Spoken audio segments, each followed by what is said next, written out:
बहन जी और बताइए, आज अचानक कैसे आना हुआ? कुछ काम था क्या? नहीं नहीं बहन जी, काम कोई नहीं था।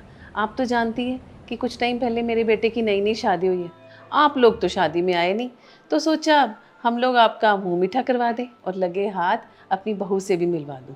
नमस्ते आंटी जी। नमस्ते बेटा, कैसे हो? बढ़िया आंटी जी। आपकी बहू नहीं दिखाई दे रही, घर पे नहीं है क्या?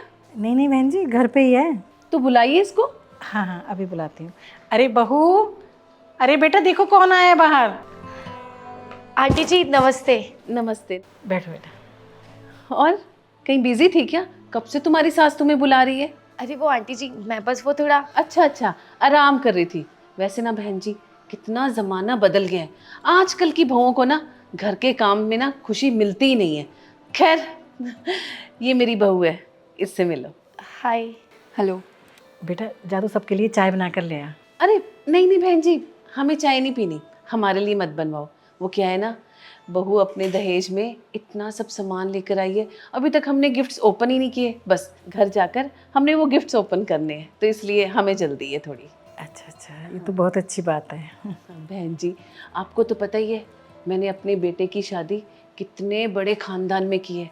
आपको पता है उन्होंने इतना कुछ दिया है, घर का सारा सामान, फर्नीचर, इतनी ज्वेलरी, बहुत ही सामान दिया है। अब देखिए हम लोग तो ना दहेज के बिल्कुल खिलाफ थे। अब जो कुछ भी दिया ना उन्होंने अपनी खुशी से दिया, अब लौटा तो नहीं सकते ना। वैसे आपको बुरा तो नहीं लग रहा? क्योंकि सुना है आपकी बहू दहेज में कुछ भी नहीं लेकर आई। अरे नहीं नहीं बहन जी, बुरा क्यों लगेगा? बुरा लगने वाली कोई बात ही नहीं है। आंटी जी आपको पता है मेरी मम्मी पापा ने मुझे कितने सारे तोहफे दिए हैं। और तो और अगले महीने हमारे घर पे नई कार की डिलीवरी भी होने वाली है, वो भी स्पोर्ट्स कार। मम्मी जी बता रही थी कि आपकी बहू दहेज में कुछ भी नहीं लेकर आई। बहुत बुरा लगा होगा ना आपको? अरे नहीं नहीं बेटा, इसमें क्या बुरा लगना? मेरी बहू तो खुद हीरा है। और जिन माँ बाप ने मुझे हीरे जैसी बेटी दे दी, मुझे और क्या चाहिए? बाकी मेरी बहू ना सबसे अलग है। बाकी लोगों की बहुओं की तरह बिल्कुल दिखावा नहीं करती, सिंपल और सोबर अपने घर पे ही रहती है बस। चलिए मम्मी जी, हमें घर में और भी बहुत सारे काम हैं। हाँ, अच्छा बहन जी, फिर मिलेंगे। ठीक है। चल बेटा। देखो बेटा, इनकी ना किसी भी बात को दिल से लगाने की ज़रूरत नहीं है। इनकी बहुत पुरानी आदत है, ऐसे ही दिखावा करती हैं। अरे मम्मी जी आपको चिंता करने की कोई ज़रूरत नहीं है, मुझे इनकी कोई भी बात का बुरा नहीं लगा है। मैं आपके लिए चाय लाऊं? बहन जी और बताइए, आज भी आप यही बताने आई हैं कि आपकी बहू दहेज में क्या क्या लेकर आई है? नहीं बहन जी, आज तो हम आपकी बहू का शुक्रिया अदा करने आई हैं। बहू का शुक्रिया? किस बात के लिए? वो आंटी जी, हुआ यूँ कि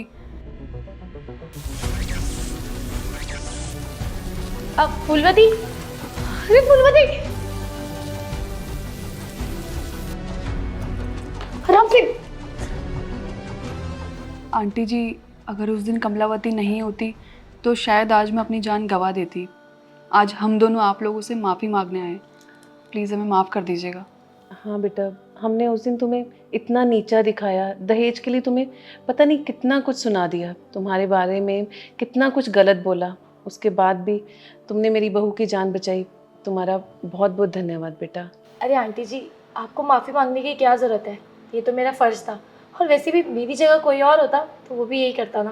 बहन जी ये तो बहुत अच्छी बात है कि आपकी बहू सही सलामत आपके पास है। इससे अच्छी खबर और क्या होगी? लेकिन एक बात आपको ज़रूर बोलना चाहूँगी मैं। बहुएं दहेज में क्या लेकर आई हैं, क्या नहीं लेकर आई हैं, इस बात से फ़र्क नहीं पड़ता। फ़र्क पड़ता है कि हमारी बहू में संस्कार कैसे हैं, वो समझदार कितनी है, घर को कैसे संभालती है, हम सबका कैसे ध्यान रखती है। बहन जी उस दिन आप कितना खुश हो कर बता रही थी कि मेरी बहू फर्नीचर लाई है, फ्रिज लाई है, एसी लाई है, गाड़ी लाई है, ये लाई है, वो लाई है। इससे आपको क्या लग रहा है कि ये बहुत अच्छी बात है? नहीं बहन जी, ये तो आपके लिए बहुत शर्म की बात है। हाँ आंटी जी, माना कि आपकी बहू बहुत सारा दहेज लेकर आई और मैं नहीं लेकर आई हूँ, लेकिन इसका मतलब ये तो नहीं है कि मैं गलत हूँ, मैं बुरी हूँ। और वैसे भी आपको इस तरीके से दहेज के लिए ताने नहीं मारने चाहिए। और आपने उस दिन मुझे कितना कुछ सुनाया, कितना कुछ गलत बोला। और बहन जी आप जैसे दहेज के लोभी लोगों की वजह से ही लोग अपनी बेटियों को बोझ समझते हैं। आप ये सोचो ना कि हर कोई माँ बाप अपनी बच्ची को कितने लाड प्यार से, कितने नाज़ों से पालता है और फिर शादी करके ससुराल वालों को सौंप देता है। अब आप ये सोचिए ना कि ससुराल वाले उस बच्चे की कदर ना करके उसके साथ आए हुए दहेज की कदर करें, ये देखें कि इसके साथ दहेज कितना आया है, या उनसे हम दहेज मांगे। बताइए, इससे बुरी बात और क्या होगी। आप बिल्कुल ठीक कह रहे हैं बहन जी, मुझे दहेज का लालच नहीं करना चाहिए था। आज मुझे अपने दहेज लेने को लेकर बहुत ज़्यादा पछतावा हो रहा है। मैं दहेज का सारा सामान आज ही वापस लौटा दूंगी और आज के बाद कभी भी किसी को दहेज के लिए कुछ नहीं कहूँगी। बेटा मुझे माफ़ कर दो। अरे आंटी जी, आपको बार बार मुझसे माफ़ी मांगने की कोई ज़रूरत नहीं है। आपको आपकी गलती का एहसास हो गया, इससे बड़ी क्या ही बात हो सकती है। लेकिन आगे से आप ध्यान रखना, कभी भी किसी को दहेज के लिए ताने मत मारना, क्योंकि आपको भी पता है आपकी खुद की बेटी है। कल को अगर आपकी बेटी के साथ ऐसा होगा तो आपको कैसा लगेगा। और अब ये सब छोड़िए, मैं ना आप दोनों के लिए चाय बना के लाती हूँ, आप पियेंगी ना? हाँ हाँ बेटा, ज़रूर पियेंगे। जा अच्छी से चाय बना कर ले आ सबके लिए। हेलो दोस्तों, कैसे हैं आप लोग। अभी जो आपने वीडियो देखी है बहुत ही इंपॉर्टेंट टॉपिक पर है, इसमें बहुत ही अच्छा मैसेज है। तो इस वीडियो को आप अपने सभी फ्रेंड के साथ, फैमिली के साथ शेयर कीजिए, क्योंकि इसका जो मैसेज उन सभी तक पहुंचना चाहिए। जल्दी शेयर कीजिए और हमारे यूट्यूब चैनल को सब्सक्राइब कीजिए, हमारे फेसबुक को फॉलो कीजिए। और अगर आप लोग चाहते हैं कि आपकी स्टोरी मेरी वीडियोज़ में आए तो आप लोग अपनी स्टोरी मुझे इंस्टाग्राम में भेज सकते हैं अच्छे से मॉडल के साथ। तो जल्दी से अपनी स्टोरी मुझे इंस्टाग्राम में भेजिए, मैं आपकी स्टोरी का वेट कर रहा हूँ।